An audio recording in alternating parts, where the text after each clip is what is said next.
Hi friends, குட்டீஸ்க்கு samosa பண்ணி தரேன்னு சொல்லிட்டு ரொம்ப நாளுக்கு முன்னாடி ப்ராமிஸ் பண்ணியிருந்தேன். இன்றைக்கி ஞாபகம் வச்சு கேட்டுட்டாங்க.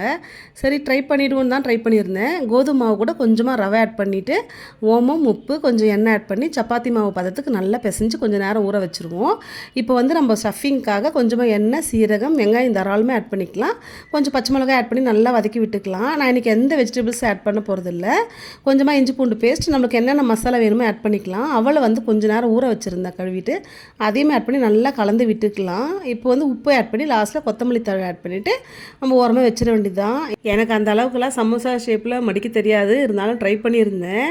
சப்பாத்தி மாதிரி நல்லா மெலீஸாக தேய்ச்சிட்டு பாதியாக கட் பண்ணிவிட்டு அப்படியே நம்ம மடிச்சிக்கலாம். உள்ளே வந்து ஸ்டஃபிங்லாம் வச்சுட்டு இன்னொரு சைடு வந்து நல்லா அழுத்தி மடித்து விட்டுக்கலாம். சூடான எண்ணெயில் பொரிச்சு எடுக்கலாம். எண்ணெய் வந்து அப்பப்போ நம்ம மிதமான தீயில் மாற்றி மாற்றி வச்சு பொரிச்சா தான் உள்ளே கரெக்டாக வேகும். இது போதும் எனக்குன்ற மாதிரி தான் இருந்துச்சு. குழந்தைங்க திருப்தியாக சாப்பிட்டாங்க.